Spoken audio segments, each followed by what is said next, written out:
So when I first saw it, I was like, wow, I can't believe that it actually comes from a company that isn't BYD or Tesla. And the most interesting part is that this particular model that we're going to talk about only sells for less than 30,000 RMB. That would make it how much? Around 4,000. 4,000 to USD. 5,000 USD. Yeah. Yeah.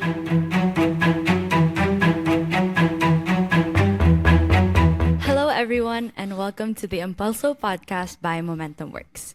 So this is episode 133, and we're going to talk about one industry that's currently pretty big in China, which is the electric vehicle or EV industry. So it's one of the largest right now, I think. So It is right? the largest, and of course, a lot of things have been talked about this industry. I think they are not only like top selling in China, displacing lots of international brands, but many of these companies are actually expanding aggressively overseas. So obviously, you guys are probably familiar with brands like BYD, XPeng, NIO, and these are listed companies.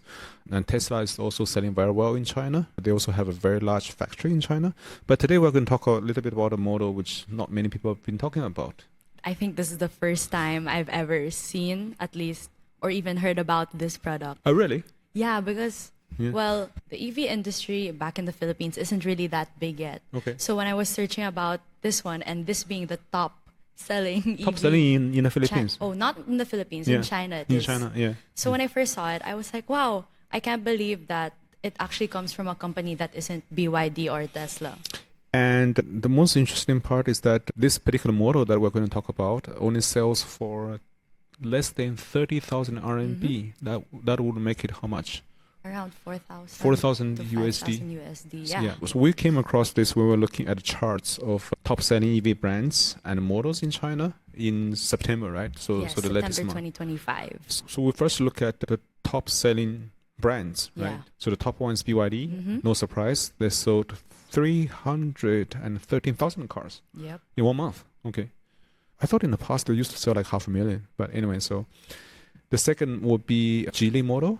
And what is also interesting is that Volkswagen, the two joint ventures of Volkswagen in China and the two joint ventures of Toyota in China, all of them made to top 10. So people are saying that, okay, international brands have been displaced, but maybe not entirely. They still have a lot of sales. And I think amid all the talk about EVs and stuff, and people tend to overlook, okay, these are still very significant players in China.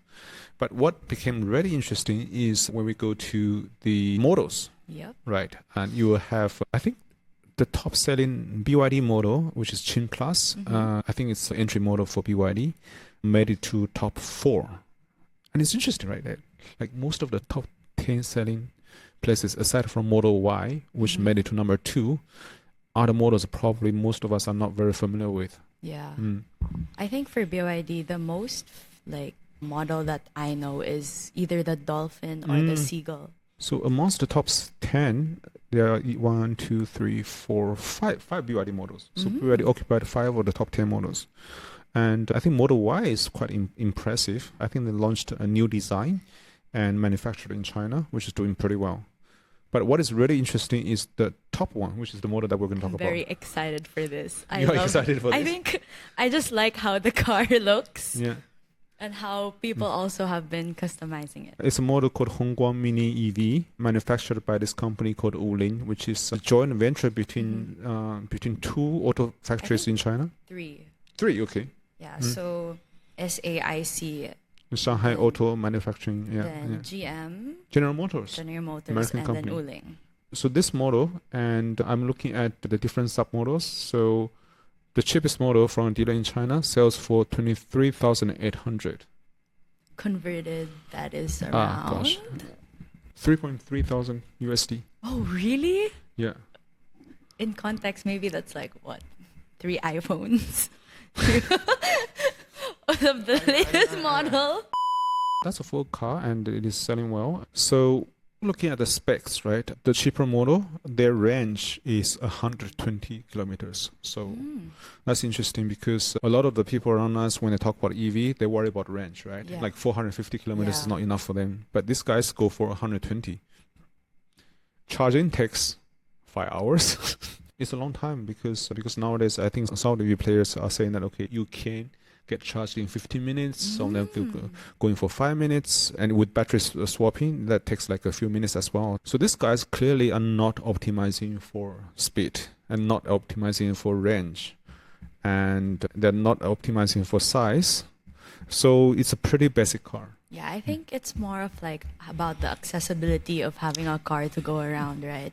Since it's a typical normal 4-seater, usually packing maybe a family that needs to go around. And I also think that there are lots of people who run small businesses, right? I mean, if you run a small, like say a barbecue stand, and you need a small car, maybe a van type, so you can like transport your goods around and stuff.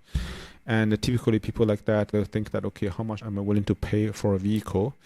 And I'm also looking at the different models sold by the same company. Yeah. Here's the whole list. So they make cars, they make vans, and they make pickups. I think they started with making minivans actually, or microvans, before they converted to making cars. When did they start? Like I think they started around 2002. 2002. And yeah, their main product at that time was vans. So I guess it does show that they more prioritized like helping with logistics and bringing things around. And so they decided to somewhat evolve that into cars that are accessible for people. Yeah, I remember in early 2000s when I went back to China from high school, and the driver working for my dad's school, and he said, oh yeah, instead of driving the school car, I got my first vehicle for my own. Wow. And I remember that was a small pickup, and I sat in it. He drove for like 80 kilometers. I was pretty worried, to be honest. Was it not in top shape? Or it was in top shape, but I think the car just looked small and vulnerable, and especially when you are driving on the roads with lots of like trucks and stuff, you feel that, okay, I'm just small, Understand. right?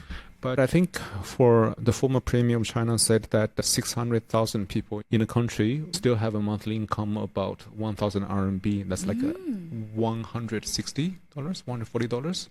So many people, when they need to move things around for their small business, to go to work, etc., essentially not looking for a very nice looking car, the likes of Tesla and stuff, which will cost like 200,000 RMB and more. So they want something that's practical, easy, and cheap. Do you see that ad about the EV? Oh, yes, I like how they promote their EVs because as someone who like looks around in the different like marketing strats of companies, it's the usual when they show the specs of the car, what terrains it can drive, its most promising features. Features, yeah. But when I saw this ad, it was like I was watching a story more than I was watching an ad. Can you play this video? 这是我们店的销冠小王，这次宣传片呢，由他来为你们做技术指导。您好，请多指教。麻烦了，王老师。应该的。一看导演您啊，就是一个非常有责任心的男人。这咋看出来的？您身上的烧烤味儿啊。有吗？开烧烤摊的，对不对？你咋不说我吃烧烤的呢？吃烧烤的人呢，味道浮于衣服表面，风一吹就散了。但是您这味道啊，是经过烟熏火燎后进入到衣服纤维里的。您自己闻闻，是不是带点炭火气？去。您再抬一下右手，您看这拇指和食指内侧的薄茧，以及这明显熏黑的痕迹，这都是长期握夹、靠近热源形成的。吃烧烤的人可吃不出这个程度。不愧是销冠的阅人无数。那你看看我呢？您这妆远看很精细，但是近看来眼线有点没勾匀，右边眼角这里稍微晕开了一点，这可不像是出门前画坏的，更像是偷偷擦过眼泪没补好。还有，从你刚开始进来到现在，下意识看了好几次的手机，屏幕亮时又赶紧按熄，表情伴有失落感，像是等谁的消息没有等到吧？如果没有猜错的话，你刚刚失恋对不对？这都被你看出来了。那我呢？那我呢？方便问问对方年龄多少吗？马上过50大寿了。净吃软饭。这就是我们这一次要拍的车型，50之光 EV305进取型。你别看它身材小，但是空间很大。副座后排放平有2.4米的纯平重享空间，1117升的容积量可以放得下72个啤酒箱，当然也放得下你的烧烤炉。你接着介绍。车内预留14个 M6的标准型螺纹孔，这是很多车都没有的，买几个螺丝就可以随意的改装。很多人改装之后拿出去摆摊，特别适合做小生意，尤其适合你这样有责任感的男人。在一线城市打拼，谁还没有个副业啊？都不容易。我能就是来拍片儿的。工作固然重要，生活也一样重要。来，导演，帮我把床垫撑开。您来感受一下这块面积，标准的大床房，躺下您跟您家孩子应该够了吧？哦，够。这是您的烧烤炉，这是您儿子的钓鱼竿，正前方就是美丽的孩子。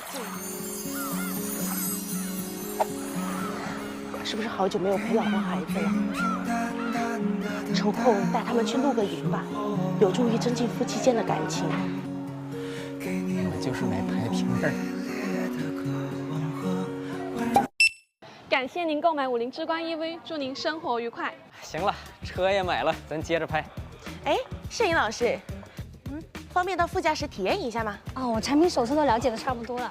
哎呀，你不体验一下，怎么能够把片子拍得更好呢？你说是吧？来，来吧，来，哎，来。很多人买新能源车啊，都担心续航的问题，这一台就完全不用担心，305公里的一个续航，充电足够快，跑得也足够远，就像你跟你男朋友的感情一样啊。其实你还是很爱他的，对不对？才没有呢。我刚才都看见了，手机屏保这是你男朋友吧？哎呀，谁让他老是惹我生气了？我说要把我们俩工资给存起来，他非要拿出来创业。他那个死脑筋，哪里懂得做生意嘛？姐姐是过来人，最懂你们的心思了。其实你想想啊，有这么个上进的男朋友多好呀！很多像他这个年纪的，都还昏头昏脑的，不知道在干什么呢。可是我还是不相信他。来，你用手感受一下车的内饰。其实，一辆新车在造出来之前，都会遭遇很多质疑声的。但是，当工程师开始用心的打磨它，认真的对待每一处细节，了解用户的使用痛点，它就一定不会让人失望的。所以，人与人之间的信任也是一样的。如果你选择相信他，给予他支持，我相信他一定会给你一个好的未来的。你说对吗？这车座是挺软和的，只可惜主驾上少了一个人。我要支持他创业。感谢您购买50之光 EV， 祝您生活愉快。他们都买了。那我这。感谢您购买50之光 EV， 祝您生活愉快。抖音。So can you give us a TLDR, a short run of what happened in this ad? So basically in the ad, the story is that, okay, a video crew went to Wuling to say that, okay, we're here, hired by your company to shoot an ad for the EV. And then the person at the company received them is the sales champion. And she could very easily sort of determine that, okay, the 3 people from the crew, one of them runs a barbecue stand as a side job because, earning money is not easy. The girl in the crew who just broke up with the boyfriend and who still wants, because the boyfriend wants to start a business. And of course, to start a business, you need a vehicle to transport things. And the third guy is dating an older lady and who is rich. And obviously, so through the process of the sales champion analyzing, okay, what's your needs and how's your family like and how does it feel? And it gave people saying that, okay, I feel having ownership in this car, right? I feel that, okay, I can imagine my future, building a small business and taking my family out for camping, etc. And a small car, and it fits everything. So instead of telling the features straight away, they told people, what can you use this car for? Yeah. I think it's also a way to somewhat connect with their market instead of just showing that, oh, this car is really good looking, it has very good features, it can travel a while. It somewhat digs down into what people actually need or want when it comes to them looking for cars. Yes. And the way they sold to the guy who is running a barbecue stand and saying that, okay, in a car, there are different, places you can screw things in so you can configure the car pretty much the way you want it, right? You can make it into a tool car, you can make it into a transportation vehicle, you can make it into a sort of camping vehicle and stuff. It's really flexible. And so that made people thinking, okay, what can I dream of in terms of use case? Especially people who are not earning much and who actually dream of a better future. Speaking of the car's customizability, yeah. This car is actually also pretty famous on social media platforms, so like Douyin and Xiaohongshu. But the way that it got famous was because people like to customize the outside. So they usually add stickers like this. Okay. If you've seen some of them, my personal favorite was a pink version, and someone put Hello Kitty stickers on it. Okay. And a lot of people actually like seeing these things. It's more of like an Instagrammable or like postable look. Is that the same reason why people customize their Crocs? I think so, yeah. At Yeah. least for me. It's like You a customize the telling of Crocs, my- no? Yes, I do. Okay. I have my own Crocs, and Yeah. it's like we have the gibbets on it, right? Okay. I think it's the same idea because on social media, a lot of people, well, these posts are actually like the ones that get a lot of views also when it comes to promoting this car. Mm-hmm. So I guess having that connection again ties back with the ad on having a personal connection when it comes to buy it. It also again shows when they have bought the car and decided to customize it the way they want. I think the car is pretty much a social phenomenon, right? Yeah. So that was designed for an audience that probably doesn't even raise the attention of the capital market, right? So people who, I don't know, I mean, most people buy this car probably to replace their electric bicycles, yeah. motorbikes, right? Because, I mean, it certainly doesn't replace Tesla. It doesn't have it doesn't have the screen, it doesn't have the entertainment, it doesn't have the range, it doesn't have the like short charging time. But for people who are upgrading from a e-bike, I mean, when you go to China, you go to small cities, you see lots of people who are going around, carrying things on their bikes and stuff. So for them, it's a nice upgrade to a car and something that they feel comfortable inside and they can drive their family around. So it's, I think a few years ago, one of the guys from a company gave an interview where he said that, okay, we don't build things that people don't need. So whatever people actually need, we build into it. Yeah. So essentially, they came up with this thing which appeals to the mass market. I guess it does do well with the market that they want it for, because I doubt that people who are actually very into cars that care about like the specs and the features would They just push for suddenly- something like this, right? Yeah. They want something that's simple, that meets their needs, that doesn't cost too much money. And at the same time, they put some personalization on it, right? Yeah. Because people want to feel that something special. Yeah. And either way, it's still somewhat a vehicle that they've purchased. Yes. And they're doing also pretty well outside China. Yeah. Their number one export right now, I think, is Indonesia. Okay. But also another I place think they that also export have to. assembly factory in Indonesia, if I remember Oh, correctly. I think so, yeah. Yeah. And then the other place is also Europe. But then when they export to Europe, they actually rebrand to ARI Motors. Yeah, Ari Motors. Ari Motors, Okay. yeah. But it's still the same car technically. But then they call it Ari Bruni. Ari Bruni. Okay. Sounds Italian. Yeah. I think they also try to fit it to whatever the market Of course. sees there. And I think it also goes for the other places that they export to, because when they export also to the Philippines, they also change the name to Game Boy. Game Boy. Yeah, Game Boy. Is that a nickname or? They call it the Game Boy Mini EV. Okay. Interesting. So I think instead of Huanggong, they use Game Boy. I'm looking at some stats. So in 2024, and the whole company sold 1.5 million cars, and amongst which 800,000 are EV or other types of new energy cars. 225,000 was sold overseas. So basically, it's pretty impressive. So their main market is still China, but at least they're also expanding towards the other places around the world. I think the reason why we talk about this vehicle is, of course, we all like shiny models, right? Tesla, BYD, XPeng, NIO, and the Xiaomi, right? Xiaomi appeals to the urban, young university graduates who have better spending power, who want to drive something which looks like a Porsche. Yeah. Sports car. Yeah, but there are a lot more people who have very basic needs, and companies which fulfill these needs in a very, very efficient way actually manage to capture this market, and it can be pretty competitive internationally. I think that's how Chinese companies really try to like market themselves, more on getting down efficiency and accessibility for the people, right? I do think that since with all this competition amongst EV players, there's a supply chain being built of batteries, of everything, right? So what is interesting here is that with all this, and you have companies which build sort of products and vehicles for different cohorts of people. And I think it's not for Wuling and somebody else would be able to meet this need and create something globally competitive. And I think we will see more of these companies on the roads elsewhere. Yeah.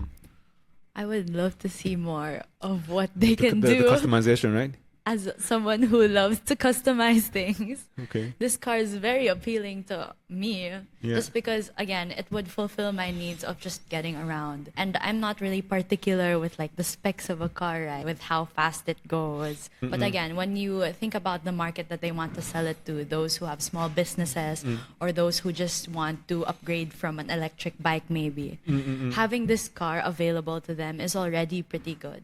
And I think we also took a lot of look at the company which manufactures cars, right? We mentioned about how they kept the cost low. And there's also something interesting about their corporate culture, how they uncover the customer needs, and how they decide what's important, what's not important, and build products accordingly.